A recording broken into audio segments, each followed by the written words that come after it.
I'm just gonna ramble today. I wanted to talk a bit about what art means to me, but mostly I'll just talk about what's been going on. The reason for this is if you're a creative and you're trying to develop a body of work, they say one of the pitfalls is to only use uh, pieces of your life that have already happened because you're going to run out. So, in order for me to have things to say, and like I realized this morning, I definitely do, you need to kind of refresh that stock um, day after day and focus on something other than, oh, like my childhood or, the scariest thing that ever happened to me.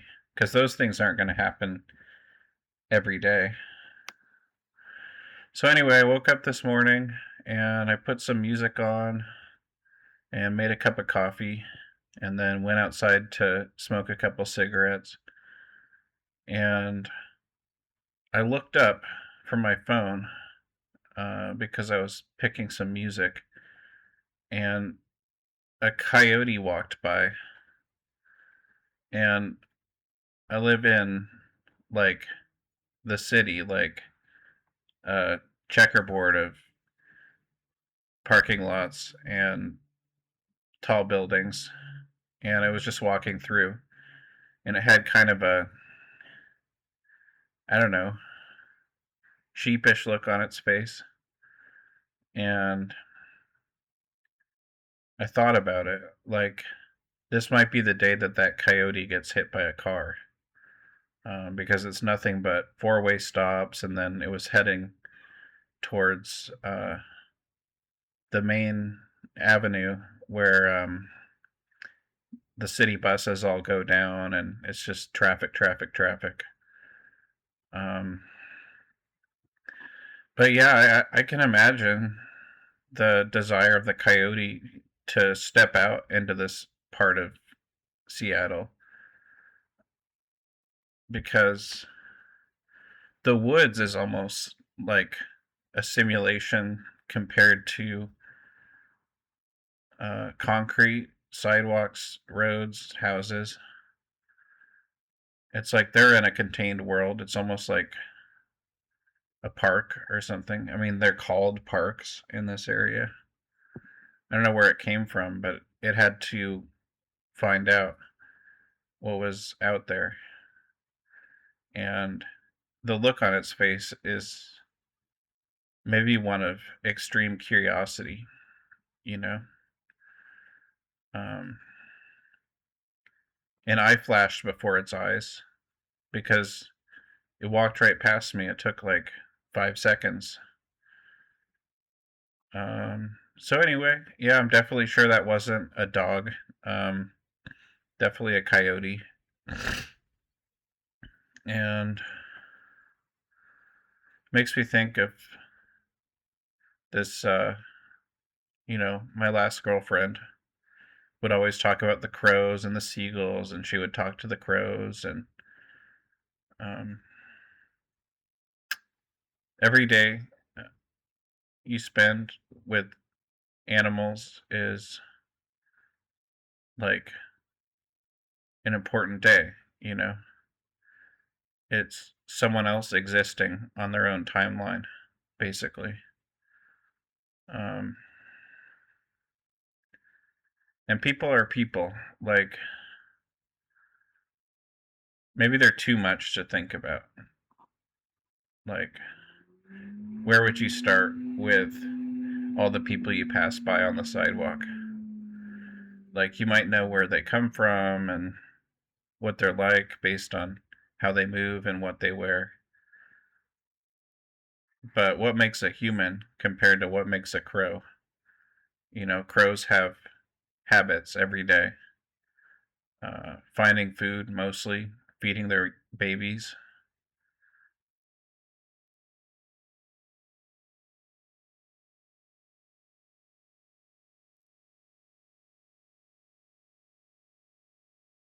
picking up pieces of string and plastic.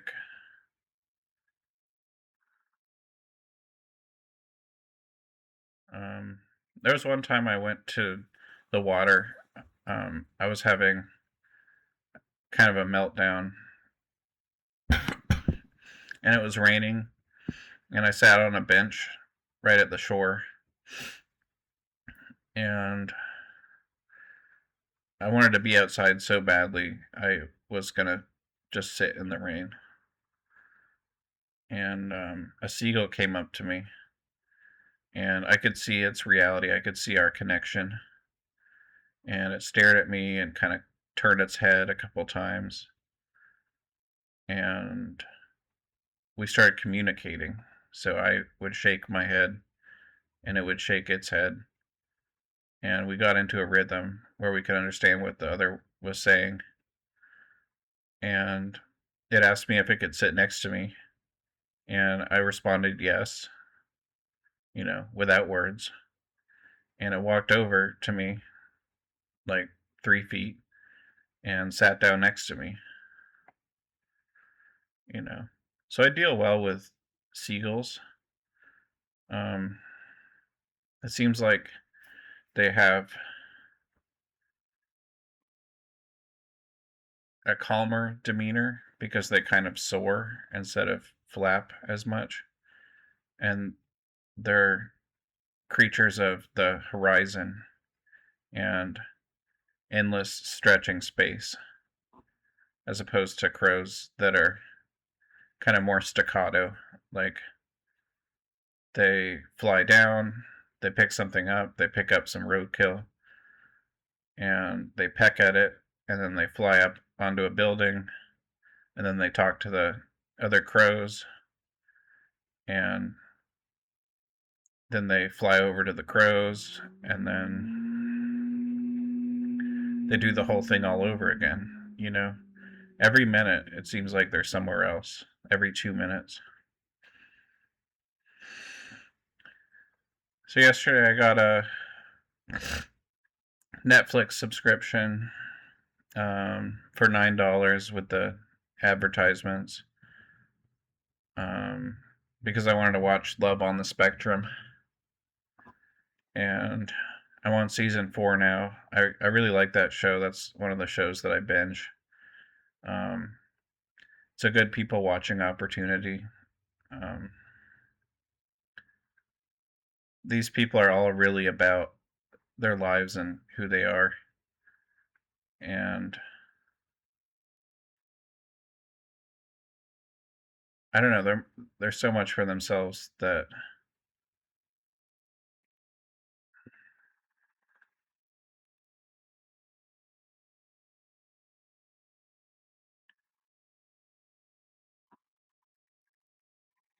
you know they can't be as much for other people, and that's considered a disability or a mental health condition or whatever. Um, it's just kind of a rhythm, like the seagulls as opposed to the crows. They're out of step with other people. Um, but yeah, I watched that show just to see like true happiness, you know. And then before bed, I put on Ozark, which I had never seen before, and that is just like the polar opposite. Um, Scary show with like uh, crime and death threats and extreme situations. Um,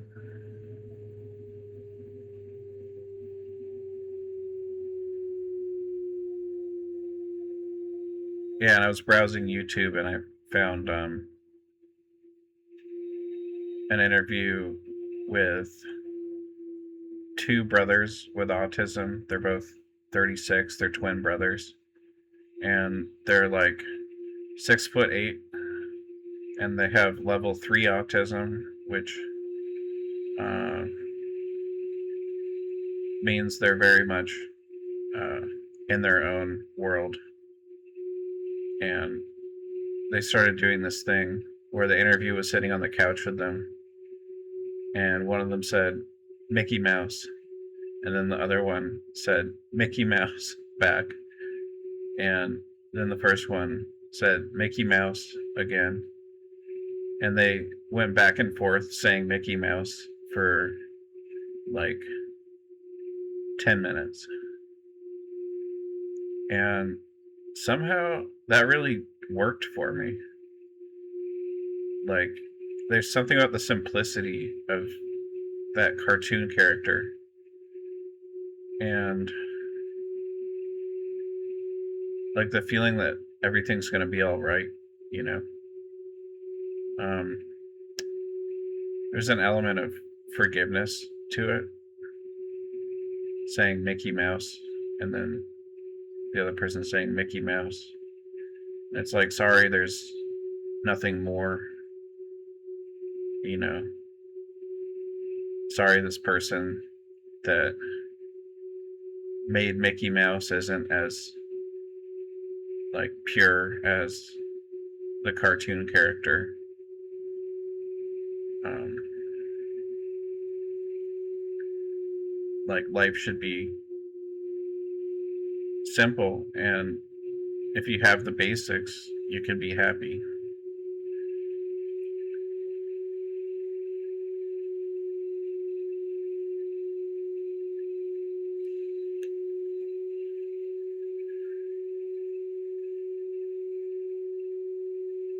I made pretty much the best food that I've ever made yesterday.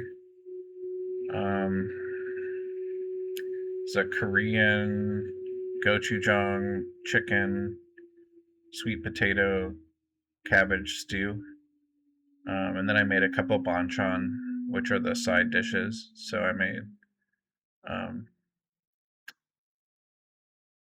corn mixed with mayonnaise with a whole bunch of mozzarella cheese on top. That one's really popular. And then I turned my leftover tomatoes into tomato kimchi, which is a nice acidic contrast. And yeah, I basically set myself on fire. like, uh, it was so good that I almost ate all of it. I could not stop thinking about it once I ate it. And I went through, I probably ate like frickin' a sweet potato, half a cabbage, 1.8 pounds of chicken, 2 cans of corn, you know, 14 tomatoes. And that's what I do, you know? I watch a lot of food videos on YouTube, and I imagine how they taste, and I hear about the ingredients, and I hear about where the dishes are from, and then I try to cook to the best of my ability. And I've been a line cook probably for 3 collected years. I worked really hard. I wanted to be a chef. That's why I dropped out of high school. And so I definitely have cooking skills. And I live alone. And so I make these time intensive dishes, probably 8 servings, 10 servings.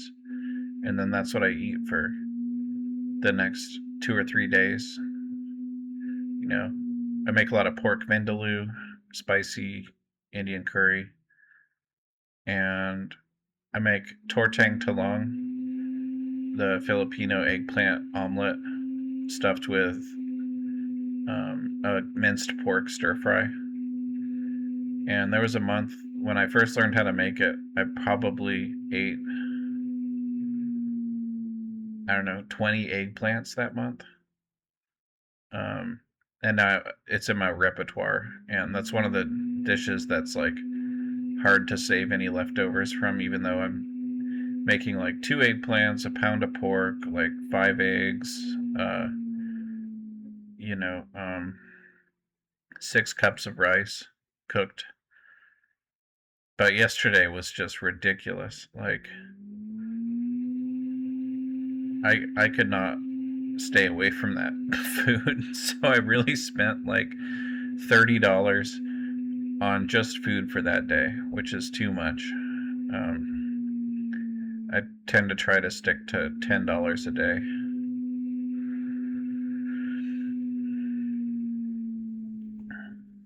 So anyway, I'm making these videos with drawings of me sketching, or sorry, videos of me sketching, and I've been sketching every day for most of this year, or trying to.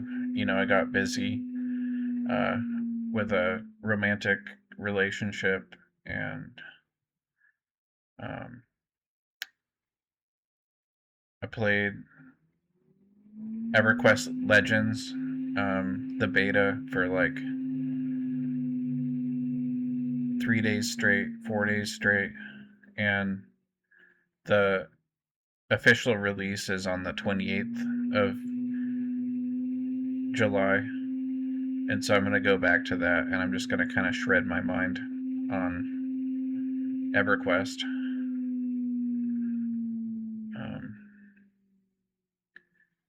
But yeah, this is another video, you know, with drawing.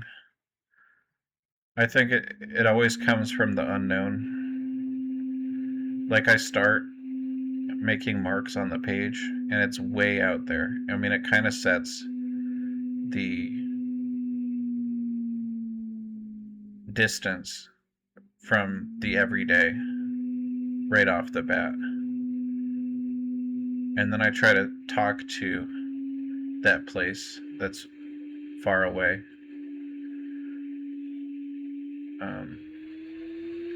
Kind of have a conversation. It's not even just an interpretation of the unknown. It's like the unknown and me both working together to create an image.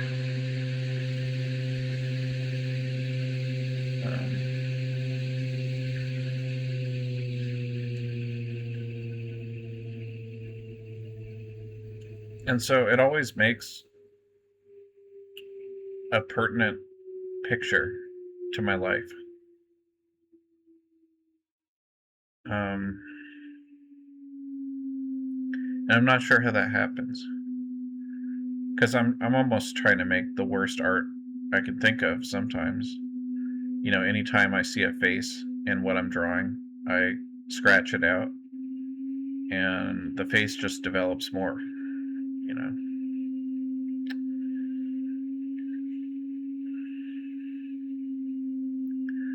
So it's like my unconscious mind. I'm forging out as far as I can, and then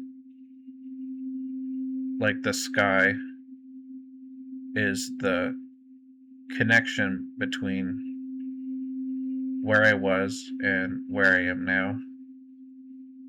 And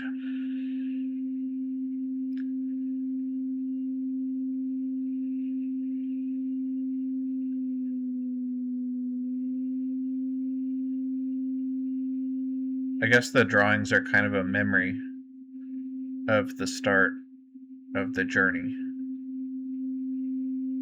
And I need to go out so far from where I was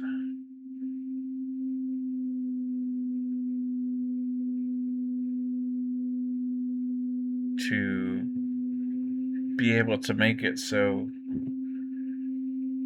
big, and, you know,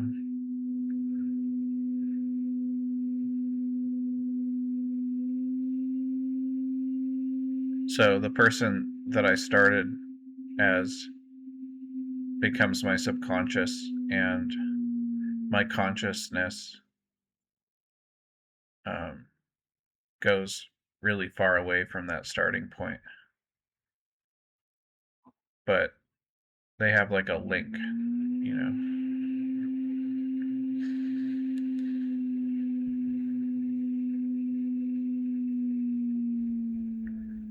There's a lot to do with, like, I get a lot of tarot readings on YouTube,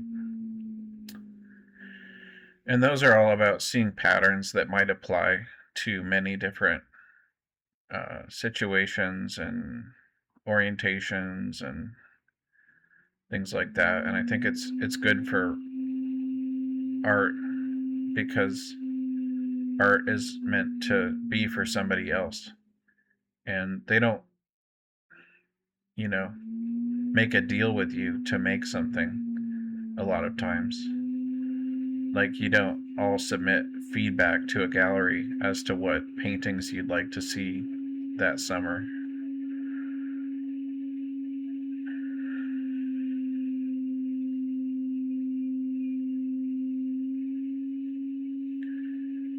But in order to kind of put your hook into somebody else's mind and make sense to them, you need to kind of know the pattern of life, or the symbols, the images that are part of the collective unconscious, which I think is really the content, the interaction between the original person and then the person that's so distanced from the original.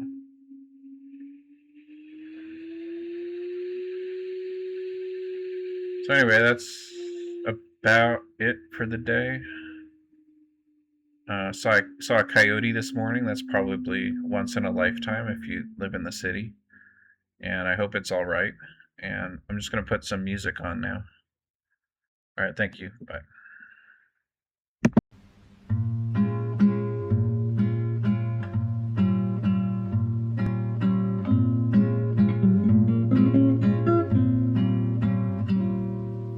Days seem sometimes as if they'll never end. Sun takes its heels to taunt you, but after sunlit days, one thing stays the same. Rises the moon. Days fade into a watercolor blur. Memories swim and haunt you, but look into the lake, shimmering like smoke. Rises the moon.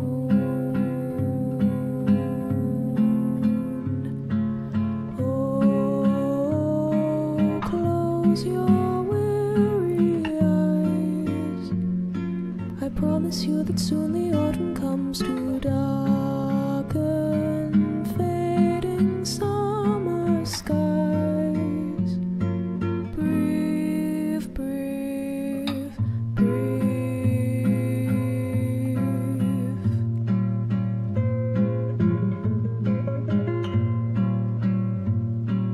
Days pull you down just like a sinking ship.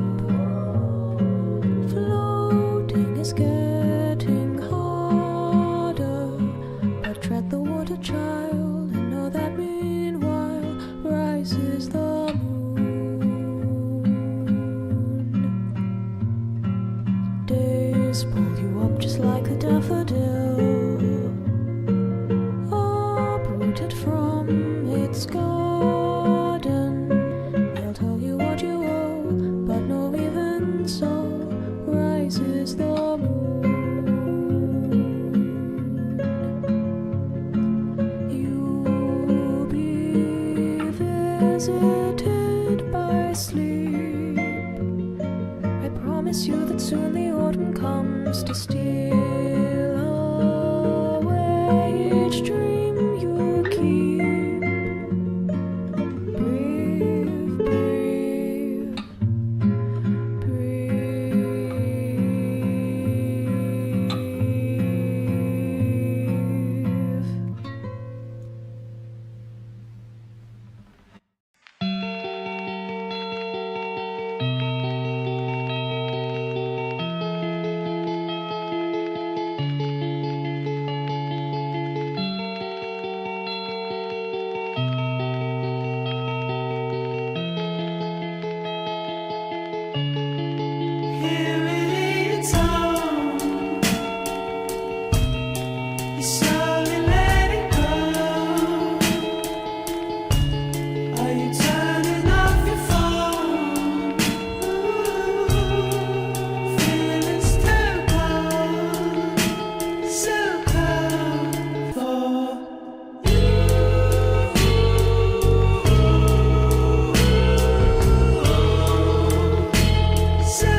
got weird genetics. I got small hands, small feet, and just a fat.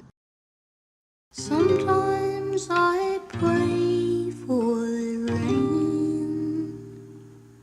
You know I try to see things from your side, to leave things undefined. But where would you advise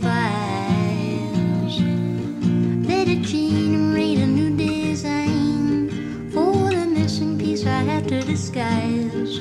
So a paper with the header that your love is just a myth I devised. And things like that you can never take back again. Things like that you can never take back again. If there was a time that you loved me, if there was a time said that you want me to believe, they can go back, baby, can go back, baby. And sometimes I pray for the rain, la la la la la la, la la la la la la.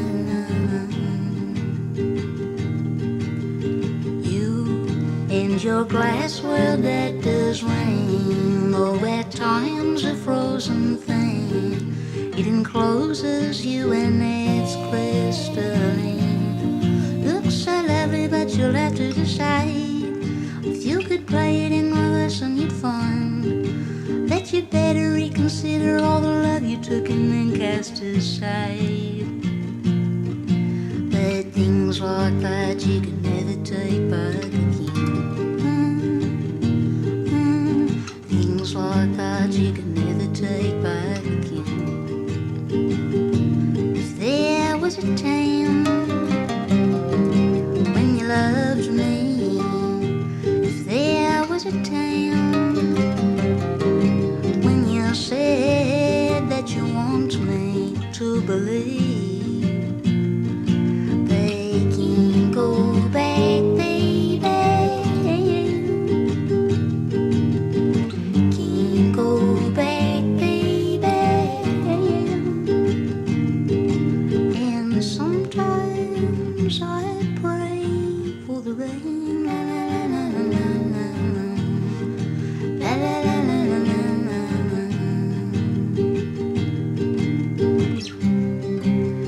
Girl, I know I'm losing time without you. Never had a second chance before this time. But things like that, they never do work out wrong. Things like that